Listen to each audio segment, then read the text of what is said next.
of Agent Carter full series review, I really wanted to enjoy Agent Carter because I love Peggy Carter and Captain America, the first Avenger. But this series never worked for me. While Haley Atwell gives a great performance and there are a few standout characters, I found the overall show painfully slow and difficult to stay invested in. The pacing drags for long stretches, and many episodes feel like they are simply filling time rather than moving the story forward. The biggest reason I finished the series was because of Dottie Underwood and Whitney Frost. Every time either of them appeared, the show became much more interesting.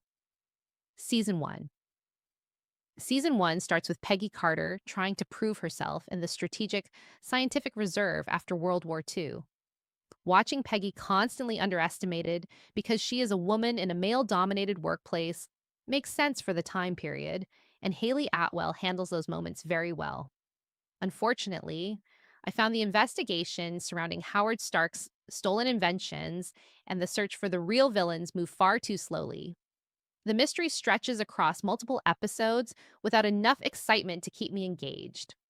The standout character of the season is Dottie Underwood. At first, she appears to be Peggy's friendly neighbor, but the reveal that she is a highly trained Soviet assassin completely changes the series. Dottie is intelligent, manipulative, unpredictable, and dangerous. Every scene with her immediately raised the tension because you never knew what she would do next. I honestly found Dottie far more entertaining than most of the main storyline. She steals nearly every scene she's in and feels like a genuine threat to Peggy. Season 2. Season 2 moves the story to Los Angeles and introduces the mysterious Zero Matter storyline.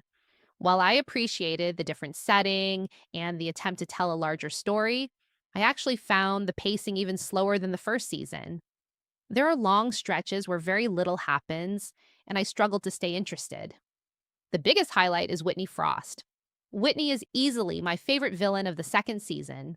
Her transformation after being exposed to Zero Matter makes her fascinating because she is both tragic and terrifying. Watching her become more powerful while losing control of herself creates far more emotional weight than much of the main plot. She feels intelligent, ambitious, and genuinely dangerous. Every time Whitney appeared, the show became far more engaging. Unfortunately, once again, I felt like the surrounding story moved too slowly to match the strength of its villain. Peggy Carter, Peggy herself, remains the strongest part of the series. Haley Atwell perfectly captures her intelligence, determination, courage, and compassion. Even when I wasn't enjoying the plot, I still enjoyed watching Peggy solve problems and refused to let people underestimate her. Final thoughts. My biggest problem with Agent Carter is simply the pacing.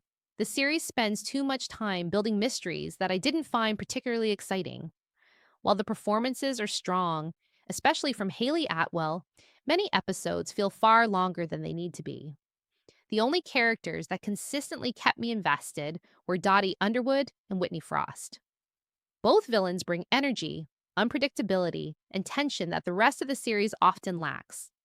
Without them, I honestly don't think I would have finished the show. I rate Agent Carter 1 out of 5 stars. Despite excellent performances from Haley Atwell and memorable villains like Dottie Underwood and Whitney Frost, the slow pacing and lack of excitement made this one of my least favorite Marvel television series.